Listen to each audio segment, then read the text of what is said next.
Good morning, Carol Bender. Good morning. How are you? Fantastic. Well, you know why you're here. Regenerative medicine. Was that the title? Regenerative medicine. Yes. We know that there's stem cell, there's PRP. It's a growing movement. There's a big movement of it in Mexico. We hear it on Joe Rogan, we have podcasts, and all these celebrities talking about it. That's why you're here. Okay. Your company is called Joy Wellness Partners. That's it. And that's what you specialize in. Yeah. And you understand that whole field. So maybe you can give us a breakdown of Sure. what exactly it is and the details and the different treatments people take. And also technology. We're going to talk about technology, where it's going, and the influence of AI. I'm going to let you go for it and explain to us what exactly it is in detail and Cool. the benefits. All right. That's a lot of questions. So I got into this 10 years ago when I saw the difference between the way the knee would heal from regenerative medicine as a comparison to a knee replacement. So knee replacement was kind of giving up on your knee versus, hey, maybe there's still hope. Maybe the knee can do something. So the knee can actually regrow if it's given the signals and the factors that it needs to stimulate healing. Right. Like when you were little, you sprained your ankle, you just didn't think about it. And a week later, you were back to playing like normal. When you're older, you sprain that ankle, it's probably going to limit your running for a while. So if you can use PRP and use some other growth factors to grow that tendon back, what it's doing is it's calling your body's resident, like inside itself stem cells to go and lay down the proper tissue and like regrow that rope. So that's what regenerative medicine is all about. It's like harnessing your own body's capacity for healing. So that's pretty motivating, pretty exciting when people can say, I can avoid that, 6-month downtime and the physical therapy of the rehab of surgery. They will choose regenerative medicine, even if they have to pay for it. Right. Athletes prefer this dramatically. Some athletes will find themselves kind of healed within a week or two to get back to a fight. And so this is like their career depends on the speed of healing and recovery to keep them back to their next fight. So the UFC partnered with CPI down in Tijuana, and they're very awesome when it comes to stem cell treatments. We have another collaboration with a clinic in Tijuana called Novastem, and they've worked with, Tony Robbins and different individuals to help them with their passion for stem cells and healing. So Mexico has a little bit more liberty than America, like Panama, Mexico, internationally. But honestly, there are things that are becoming open now. Florida, Utah, they're now allowing practitioners openly to say they do stem cell therapies, which is very revolutionary in America. And we think that states will follow. So here we are in California, but we have a Utah clinic. So we have a little bit more openness within our clinic and our national presence to kind of expand and push the envelope and stay on the cutting edge anyway. Well, we need to touch on, the whole, like I said, a few years ago, there was a whole case about, placenta, moral ethics and blah, blah, blah. What do you think about that whole thing? Yeah. So I think the moral dilemma was really about the embryos and aborted babies being used for other people's treatments. And was that really ethical? And, what happens to all the embryos? And so we just actually bypass that by working only with placentas from C-section deliveries after live births. So we don't use stem cells that come from a baby. What does that mean? That means the mother signs off? Yes. The mother will say, there's a waiver. I'm going to donate my placenta and my umbilical cord. And they know that it's going to the American Tissue Bank, and that tissue bank will then sell those products, those placentas and umbilical cords, to labs that will then extract out the good growth factors, the Wharton's jelly, the exosomes, the, amniotic fluid, all those different things can come and provide healing to other individuals. So how's the technology doing today? Where's it going? Yeah, that's pretty advanced in terms of the ability to, labs probably popped up in the last 8 to 10 years, lots of labs for these different tissue products and selling them to even provide research that the FDA will then one day approve for approved labs that you can actually do this for a certain FDA indication. So they were actually doing research during COVID where in IV infusions of exosomes were under research studies to heal COVID. So that was really powerful because of the inflammation reduction that it was providing to the lungs. Right. And so now where I see it going is they're taking things to the next level with laser. So laser, like red light therapy, that can help maybe the skin. But what about laser that goes under the skin? Yes. To really target pathology like tumors. Imagine there's a clinic we know that's wonderful up in San Francisco that's taking like the green light laser and putting it into, with a fiber optic cable, putting it into a tumor and then killing that tumor. And people are healing from terrible cancers. So this is very exciting. So is this considered still a new industry, a new area growing? Yes. Is this a new? Yes, it's new. Tech? It's tech, right? It's tech, yeah. Okay. Like 15 years ago, I think the only options available were probably PRP and maybe stem cells from your fat or your bone marrow. And 20 years ago, prolotherapy.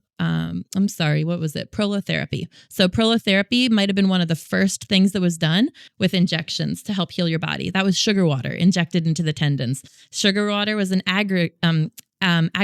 It like kind of irritated, and that woke up the body to say, I got to fix this tendon. And so the body would heal that tendon. So, but in a very 10-session slow process. So then PRP, growth factors from your blood, concentrated, so injected in. Couldn't you just do like cold plunges, heat waves, saunas? I mean, couldn't you just do all of that? That would be nice. People try that. But honestly, as we age, because the growth factor volume goes down so much in our cells, by 60, we're down less than 50% of what we were at like 3 months. So we really need a more powerful signal. Also, because a lot of these tendons and ligaments don't have a big blood supply to them. How does the signal work? Can you explain it to me? Like in I'll try my best. Yeah. You're sending the thing into the area. So when you cut yourself, you have that gooey, like yellow. Yeah. That's called platelet aggregation. That's platelets going there. And they're releasing tons of different growth factors. People might have heard of like VEGF or like interstitial growth factor. There's tons of different growth factors. If you're, in like the lab, you're measuring these and you're calculating them for the potency. So those signals, they're text messages to the surrounding area. And they're saying, come and lay down the new little tiny fibers of the skin to lay that skin down and then finally close it up. And then when you have your little tiny scar as an older person, but you don't care because it's healed, And so we don't really mind, necessarily if it looks perfect. Like it might not, let me think about how to like finish this thought. So you're sending text messages to the surrounding area to lay down the wood to like nail back the fence and kind of put that fence back in order. But the cells are doing it. The new cells injected the new cells are sending injected information. Are sending signals, and then you actually have That's stem cells in your body that do the healing work.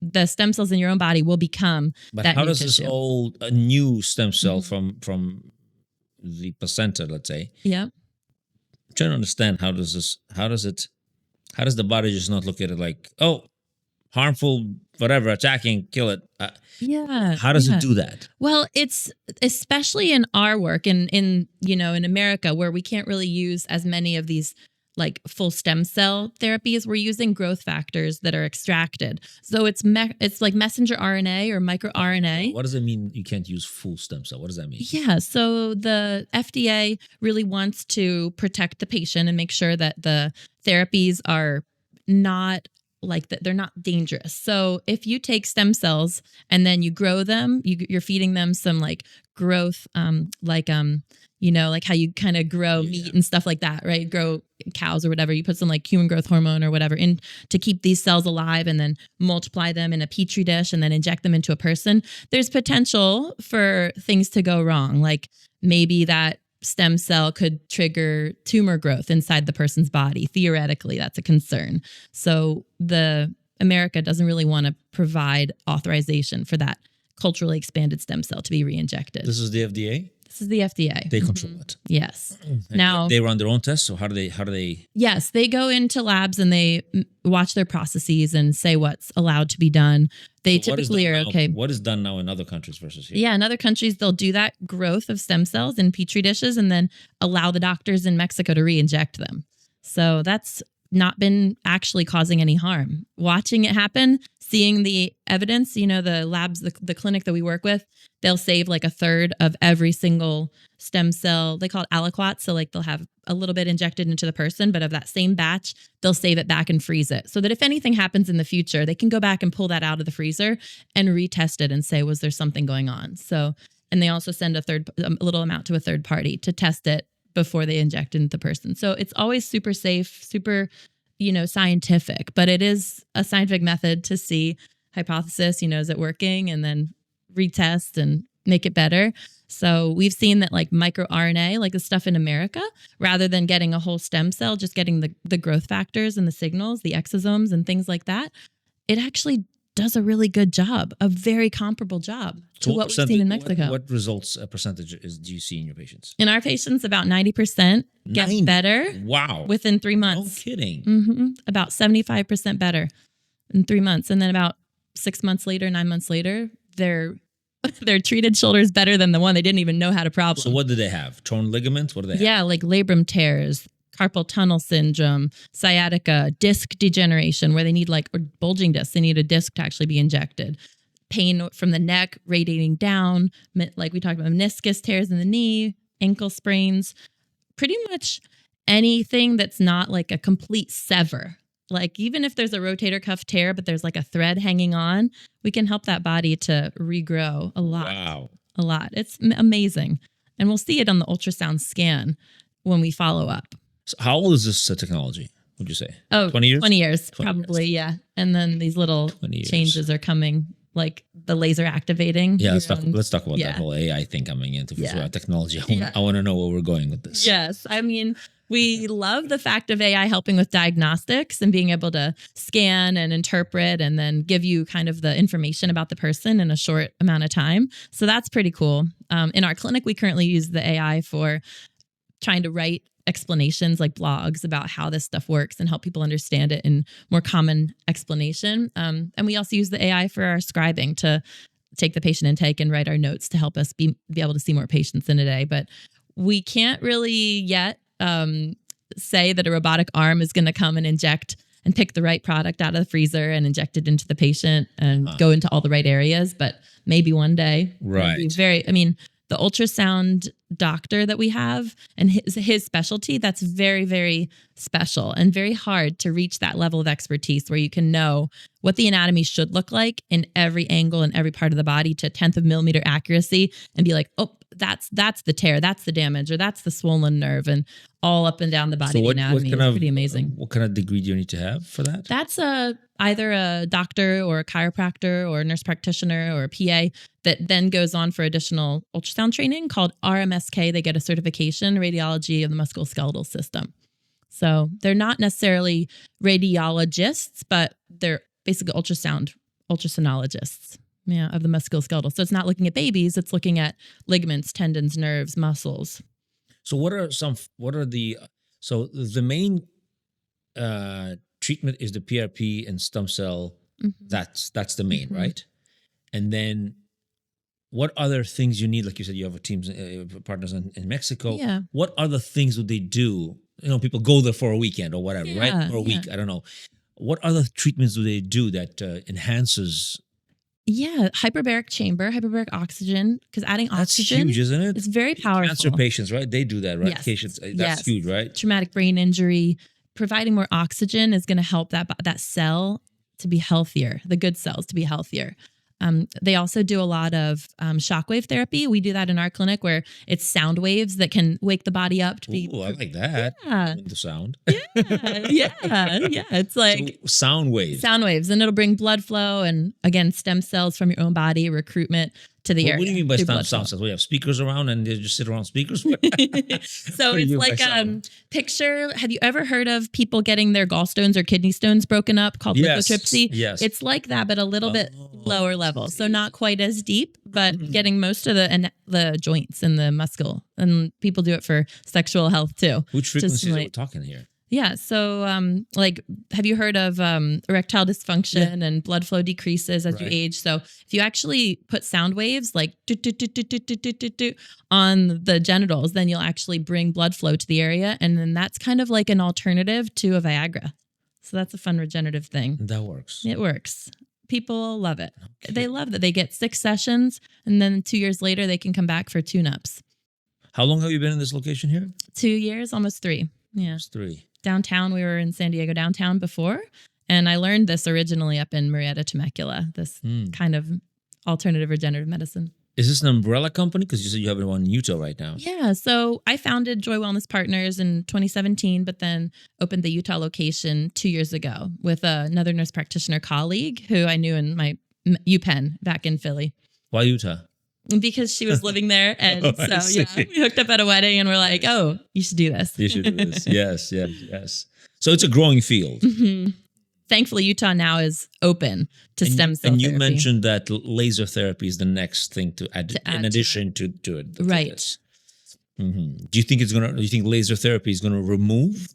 Honestly, it's interesting because it's possible it could do a little bit. Really? The body could just get so activated by laser that it may not need all these growth factors. I would love to do some evaluation and see. We haven't explored it yet. I don't think there's a high level photoactivated laser in San Diego in a clinic that I know of, but there's San Francisco, there's Midwest. And so we'll watch and we'll learn and we'll probably get it in a year or so. Interesting. Yeah.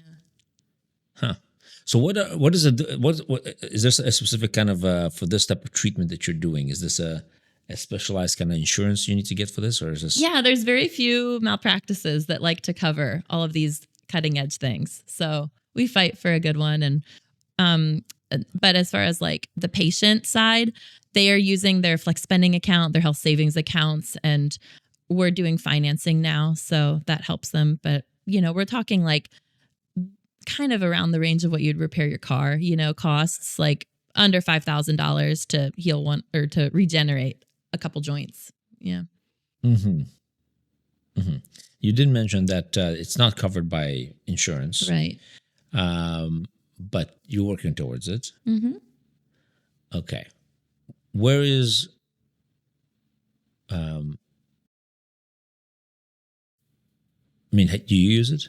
Oh, everywhere. So the first time I used it was when I had broken some ribs doing judo, and then I broke another rib doing paddleboarding in the ocean like a month later, and I had to run a marathon in San Diego. So I'm like, okay, this is going to be important to just invest so I can see what happens. And sure enough, 2 weeks later, I ran that marathon, and I injected the growth factors into my ribs, and they grew back. They healed so nicely.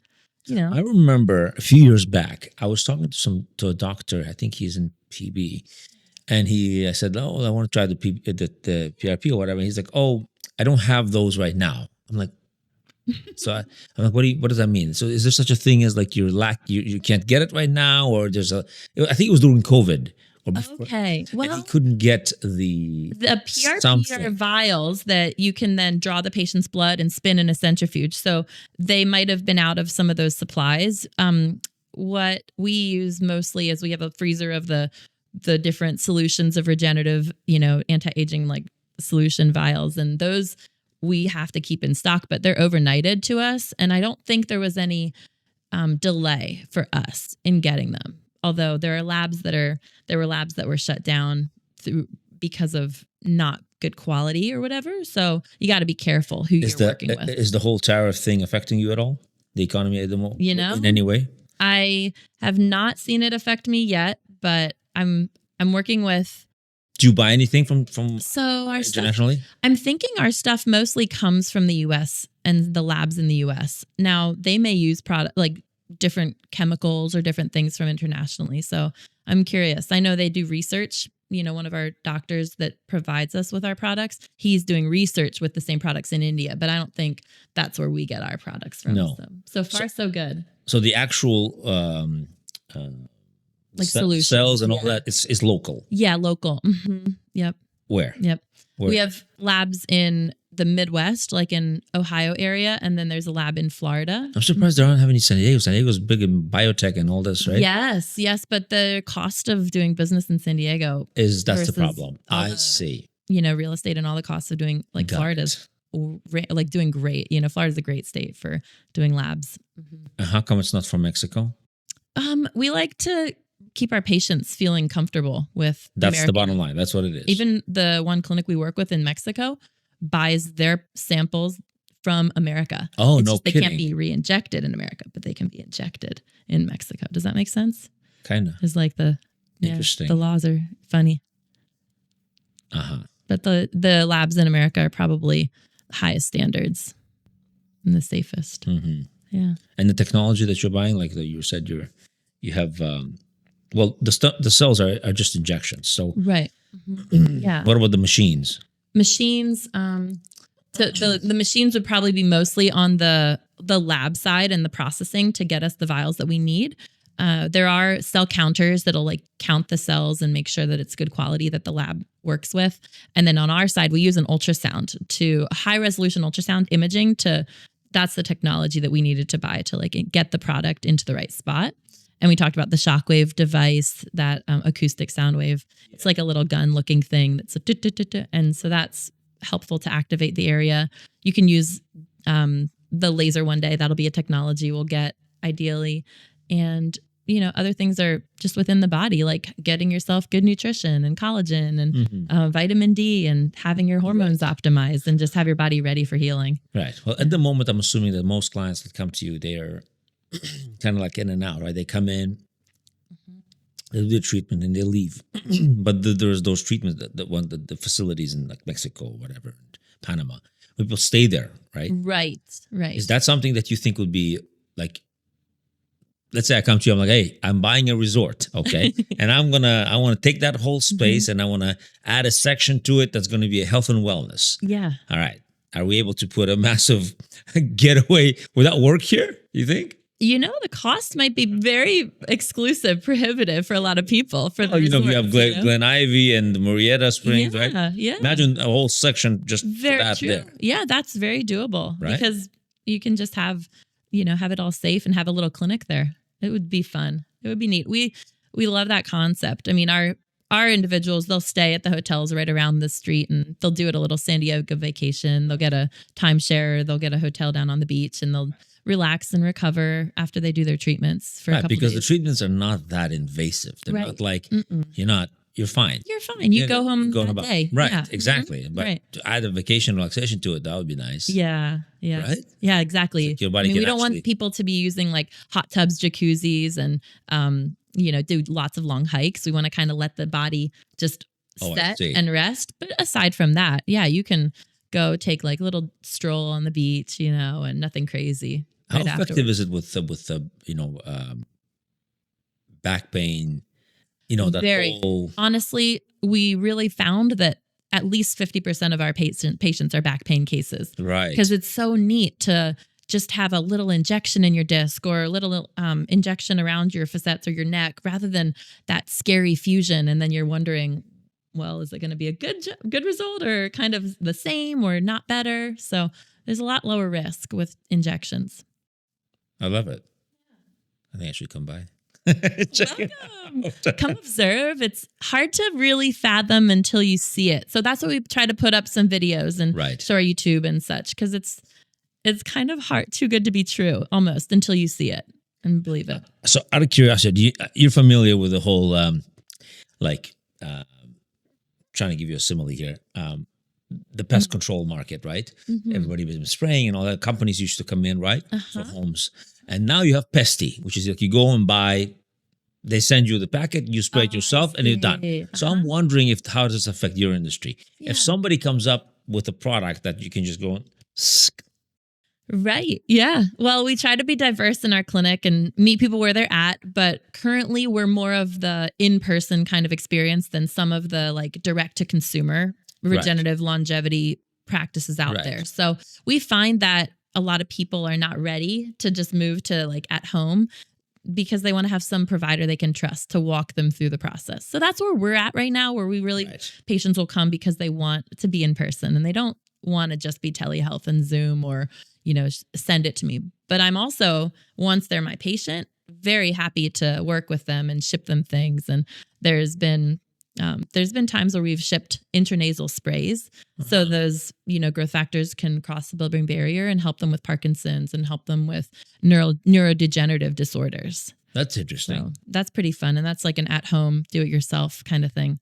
So we're finding also, if people don't like injections into their back, that if you do an IV infusion and then you do the shockwave therapy, like the acoustic right on the back where it's hurting, basically 95% of those growth factors are going to go to that area and they're going to start to work and start. So we're learning about ways to help reduce some of the like the specialization so more people can access it.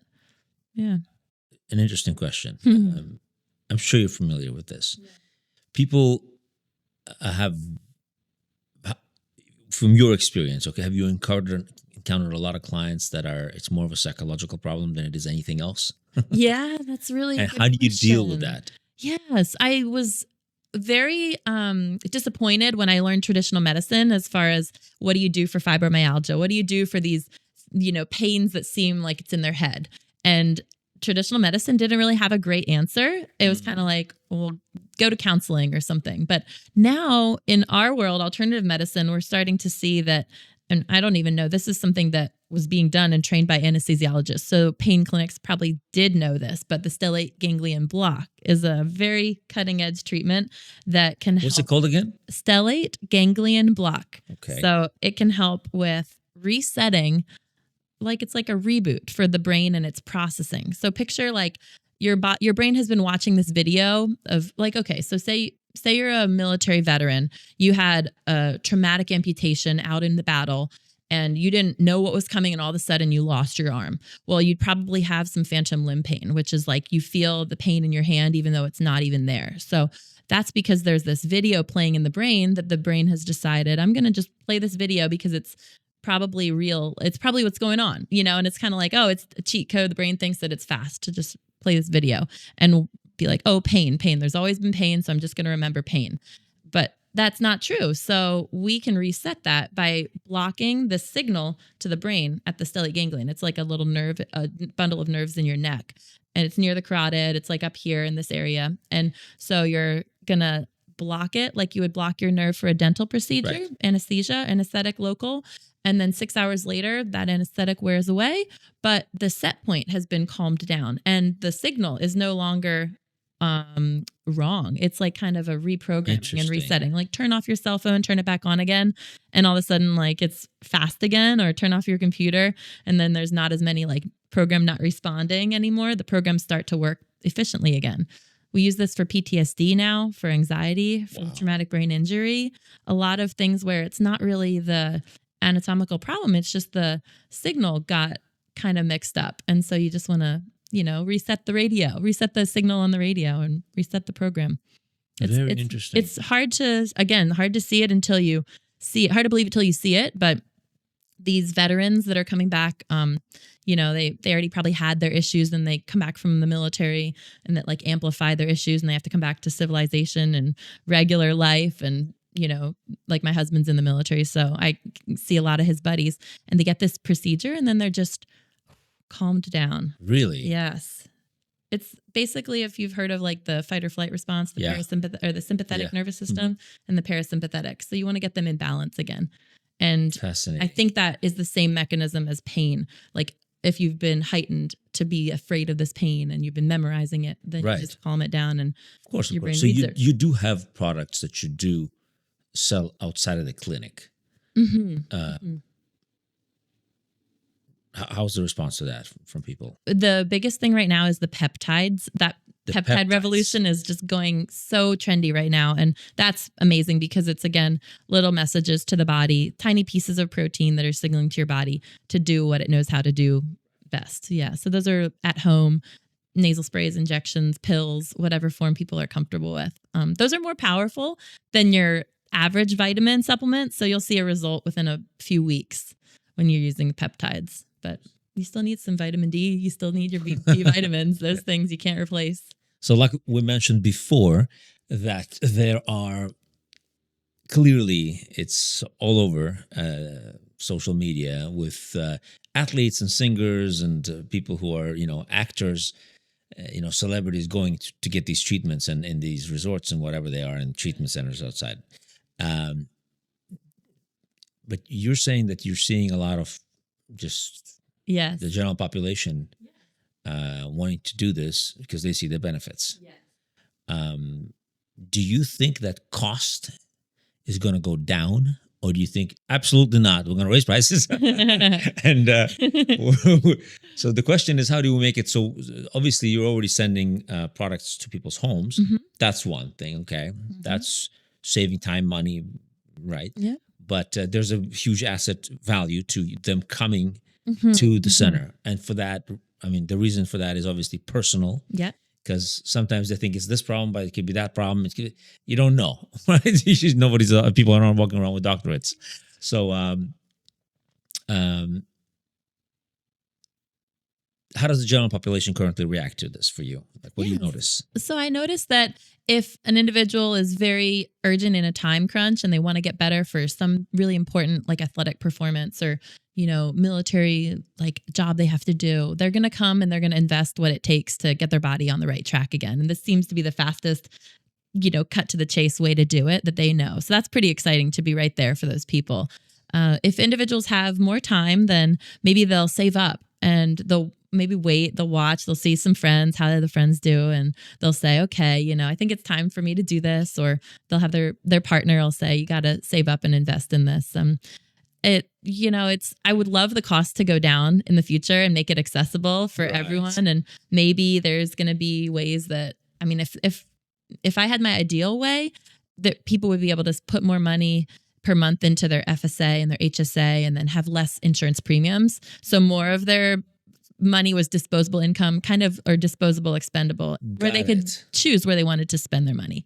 Because people they spend a lot on their healthcare, and they want it to be. You notice more women than men? Honestly? Because you know what? Like they're saying, men don't want to show that they're weak. Macho. It's probably really 50-50 because, San Diego, because there's a lot of military, there's a lot of firefighters, a lot of police. They all want to get their performance back to get back to the job they love to do. So a lot of that is more male dominated. And but then when it comes to some of the things we do at the clinic, hormone optimization, the menopause, sometimes it'll be the women that'll say my hot flashes drove me to come in. And that's not exactly regenerative medicine, but that's definitely wellness and seeking out care for yourself. How does that, how what you do helps that? Trying to understand. Yeah. So what we do is we check hormone levels, and then we'll help people to optimize their levels to probably more close to the levels they were when they were in their 20s, because that's where we see that's the prevention of disease optimal levels, like prevention of osteoporosis, like the bone decay, prevention of cardiovascular disease. So you can help with menopause? Yes. Really? Yes. I don't know if you saw the Oprah special that went out a week ago, or Oprah was talking for the last few months about how she had about a 2-year journey where she was having palpitations and she was having a lot of menopausal symptoms, and they were trying to give her like mental health prescriptions rather than optimizing or replacing those hormones that had just depleted and tanked really rapidly for her. So she is now on hormones, and she's talking about it and helping the world to normalize this, because it's something that really changes your next 30 years of life, like that Peter Attia and longevity, and how do you prevent those 4 horsemen and the big, the neurodegenerative diseases, diabetes and heart disease and cancers. Well, a lot of them can see correlations and actually like reduction in risk with hormones, testosterone, estrogen, progesterone, thyroid. So you do all that. We do all that as well. Mm-hmm. I see. Yeah, internal optimizing the body. So it's and then a person that has optimal hormones will totally respond better to stem cell type therapies. So I guess that's the biggest thing as well, is the diagnosis and the personal, that I see that could be a huge thing. Mm-hmm. Yeah. Yeah. There's Function Health out there right now that will do a whole bunch of labs and send the results to your home, but it's not a personal consultation. So if somebody wants to ask questions, I'm not quite sure what that looks like. Yeah. But we love to. You did mention that the biggest demographic you get is for back problems, right? In regenerative medicine, yes. Yeah, but our biggest population in the clinic is hormone optimization. Wow. People seeking like men will seek testosterone, women will seek menopause relief. That's very, very popular right now. So isn't there a natural way of getting this? Like, I wish. That's one thing. I'm curious. I know, like, we'll talk about regenerative merged with endocrine or hormone. There are definitely clinics that are trying to inject stem cells and PRP in other countries into the ovaries and the testes to get them to produce and to like ovulate again, to bring back fertility and to get them to release hormones again so that they don't go into that low level of hormones when they age. So they're injecting them and they're trying. There's in Greece, they actually brought a woman's fertility back and helped her to have baby. And we've seen it 60. What? Yeah. No. Yeah. After menopause. Yeah. Uh-huh. That's ridiculous. Yeah. It was pretty cool. So there is power in this regenerative medicine. It's at your own kind of like anecdotal trials right now. There's not a big money isn't going into it's hard to pay for big trials in this level, you know? But yeah, that's pretty Would you say that it's still in the early phases? I mean, it's 20 years old, right? Yeah, it's pretty, in terms of, I feel like people that are doing it right now are definitely in that early adopters category still. So it's something that I could see only maybe 10% of the population or 20% know about it. I feel like there's that's ton of people that don't even know that this is available to them. And because the marketing is kind of limited in the US, we pretty much count on word of mouth as one of the biggest ways to get the word out. So it's going to be a slow rollout. Are you telling me that general doctors don't know or have never seen it work, and so they don't talk about it? They don't encourage it. They know that it exists. They know You're telling me that they don't but offer it to their clients? Really? A doctor that I hear stories all the time where, because if it's not what you're doing every day and you're not super, if you're not doing it every day, you're not going to feel as proficient in it as what you're doing every day. So if you're doing surgeries every day, that's going to be so much more your wheelhouse and you're going to feel more comfortable taking care of that patient and be like, I can get their MRI to look better with a surgery. So let's just take them that route because that's more sure and tried and true for me. Right. So if you don't have a friend or a partner, and if it also takes away from the surgery need, then you probably would be like, I don't want to lose business. I don't know. Not everybody thinks that way, but there's a lot of people that don't believe it works. Snake oil they just say it's snake oil. So I don't know. I mean, I think they have to have personal experience to believe it. I had to have personal experience to really believe it because I really didn't know that the anatomy was so visual, so clear that you could see every nerve in your body on an ultrasound scan, that you could actually, see that it was damaged and then address it and make it respond. No, I definitely have friends already that have tried it. Yeah. So I know that it works. The question is also I mean, there's the general science and then there's the individual person that you're dealing with. Mm-hmm. And I guess that's where you're coming in. You're like, okay, yes, we know the science. Here's what it is.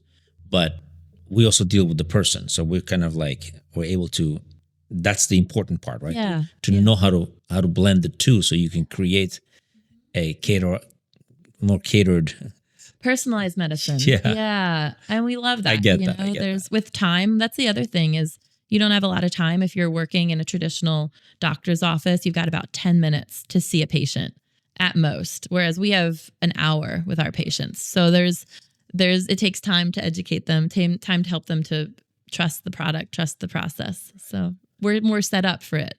Yeah. I'm sure I have 1,000 other questions, but thank you. We'll do another podcast. Yeah, We'll come back to it. Thank you, Carol. Yeah, this is great. Thank you.